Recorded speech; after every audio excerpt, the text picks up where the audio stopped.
Enlightenment. We have the triumph of scientific rationality over religious superstition. We have this idea of representative government, that what is it that makes legitimate the power of the state, social contract, or ideas of this kind. We have this prizing of individual rights, of liberties, of the dignity of the human person. That change in sensibility is an illustration of cultural evolution in your view of things? Definitely. The emergence of that package of values and perspectives and approaches and methods that you just described, we frame that as the worldview of modernity. And we're certainly not the only ones to do that. I mean, look at what that does. That makes Galileo not a criminal, a thought criminal.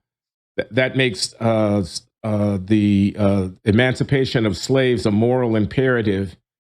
That makes the equality of status of women before the law a moral imperative. That makes the commerce on freedom of exchange and property rights and rule of law and institutional achievement. You're comparing that profound transformation in human culture to what's going on right now with postmodern, anti-racist, Black Lives Matter agitation. I mean, that seems like apples and oranges to me. Sure. Well, let me just explain that modernity is, as many commentators have called it, as the great fact, right? It's like the Cambrian explosion in cultural evolution. In the same way that in biological evolution, the Cambrian explosion brought about the backbone, right? The vertebrate, which sort of formed the foundation for all future, complex organisms. Modernity gives us backbone as citizens. It makes us sovereign political actors. And it's going to be necessary to preserve that key innovation for all further cultural evolution. Now, I'm not saying that progressive postmodern culture is anywhere as significant or as morally profound as modernity, right? I'm not trying to reduce it to that or reduce modernity to that, but it is a predictable kind of reaction, an antithesis, right? The giant thesis of modernity. Where do you go from there, right? The striving for cultural evolution, that sort of need for a sense of transcendence, the evolutionary restlessness that is a part of the human condition, leads to people to try to go beyond it. Whether they go beyond it successfully or not is certainly something we can, talk about. But if we can at least view progressive postmodernism, despite its pathologies and its threats, part of the way of going beyond it is to understand it as sympathetically as we can, so that we can effectively transcend it. Instead of being in a boxing match with it, we can kind of do a judo move on it and get beyond it by carrying forward the best and pruning away the worst of this cultural attempt to transcend modernity. Okay. Can we talk in more concrete terms? What would be an example within the current political culture of the United States, whether it's, I don't know, affirmative action or diversity, equity, and inclusion stuff, whether it's about transgender and gender identity stuff, whether it's about Donald Trump and the politics of anti-elite, uh, you know, uh, coastal versus the middle of the country, red state, blue state stuff. But climate change? You mentioned that in our introductory discussion. I'm trying to get my hands around these ideas, and I need some help in terms of sure. Illustration. Yeah. So the as it's first sort of emerges as a discrete kind of culture in the 60s, the opportunity to make the world a better place, at least as is perceived by the progenitors of postmodernity, is defined by what's wrong with modernity, right? So the concern about civil rights not being fully developed, the concern about the degradation of the environment, the concern about the women's liberation movement not having achieved full success.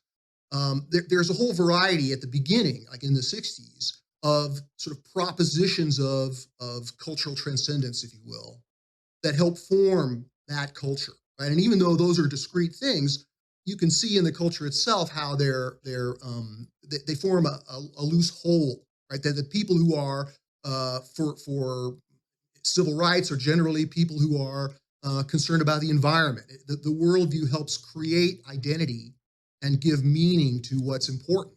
So it begins in the 60s with the sort of 60s culture, which has a variety of causes that are in alliance with each other. And then as it matures, those values or those concerns, the chief goals of this emerging worldview, we can see them in the environmental movement. We can see it in the transgender movement. We can see it in the variety of forms of wokeism, if you'll allow me to use that term. One of the things that binds all these different cultural threads together is an agreement regarding the abundant pathologies of modernity, a sort of anti-modernism. And what's now emerging is what we might call reverse patriotism. So, that is the things that were held dear by these previous worldviews are in some ways that which this new antithetical worldview attacks. So there's an attack on patriotism. There's an attack on liberal values, right? The pathologies of progressivism after its 50-year run as a kind of a counterculture in America, because it's sort of attracted a significant portion of the educated elite, it's captured many institutions. This signals the point at which this cultural thrust is beginning to become exhausted, that its pathologies are beginning to overtake the good that it may have done and is trying to do. I mean, we can. I'm sorry, are those the pathologies of modernity or of postmodernity? No, the pathologies of this progressive postmodern worldview, anti-modernism, reverse patriotism. These are things we have to combat. Well, I'm certainly on board with that, but I want to fight. I think that's one reason why Stephanie has sent me to you for further instruction. She's been working on me for years now.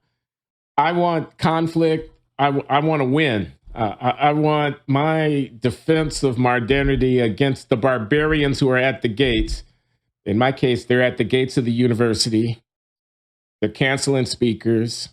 They won't allow for the full discussion of ideas because they think they already know what's right, and they are aggressive in enforcing conformity with their presuppositions about what's right. And that offends me. I must be honest with you, and frightens me and threatens me. And I want to fight. And our friend Stephanie, who has introduced me to you, is trying to counsel me otherwise. And I'm not yet persuaded that these barbarians don't need to be, quote, defeated rather than, and I don't even know what the alternative to defeating them is, because they sure don't seem interested in negotiation or reasoned deliberation. They seem interested in having their way. They want to call me a transphobe. If I ask a certain question, they want to call me, not me personally, but people like me who have my ideas, racist. If we raise certain issues, if I am concerned about the future of the family as an institution, because all of these evolutions of liberation seem to be tearing at the fabric of social structure, and I'm conservative with a small c, conservative about that, they're going to call me, they're going to call me a name. They're going to call me a defender of the patriarchy. And I'm not sure what you guys have in mind for managing the evolution of culture through these various phases and challenges. But for my money, the barbarians need to be, first of all, identified, and secondly, opposed vociferously. Tell me why I'm wrong about that. You're not wrong. I thoroughly agree with you. I think that defeating these forces, right, and their uncharitable narrative of the American project, as you put it, is imperative right now. That's why I'm so inspired by your thought leadership and others who were sort of really leading the way in a powerful way, like Barry Weiss. Her latest speech to the Austin University was, deeply inspiring to my heart. I agree with her thoroughly. And so in some ways, the fact that the battle has been joined is a good sign, because I think that ultimately the forces of truth and goodness and beauty will prevail. And I think this is certainly, a threat and a regression. So I agree that fighting needs to take place to a degree. I mean, we should tell people, if there is anyone who doesn't know, Barry Weiss, formerly of the New York Times, with a very successful and influential Substack now, is also an advisor to the University of Austin, a new higher education institution that's being stood up de novo, stood up from scratch in Austin, Texas. Pano Canelos is the president, the leader of this enterprise. But yeah, Barry has become a friend, and she's fairly combative on occasion when the stakes get high enough, when she's talking about the stuff that's near and dear to her heart. What has the work of the Institute for Cultural Evolution, if I may ask, accomplished in the years that you guys have been laboring away? Well, the development of this political philosophy itself, which offers a new front in the culture war, if you will, or a new approach to understanding our opponents, if I can at least put it that way, right? Those who would tear down the best of what's come before, that those who were hostile to the American project, those who I think wrongly attribute things like systemic racism and white supremacy to American culture. I think we can get nuanced about how we might find some truth in that, but certainly I would agree that it's overblown. So part of it involves understanding. Again, I don't want to put it in such stark terms, but I will for purposes of this conversation. Understanding our enemy, understanding what they're after, trying to be as sympathetic as possible, while also recognizing our duty to fight against those who would destroy the American project.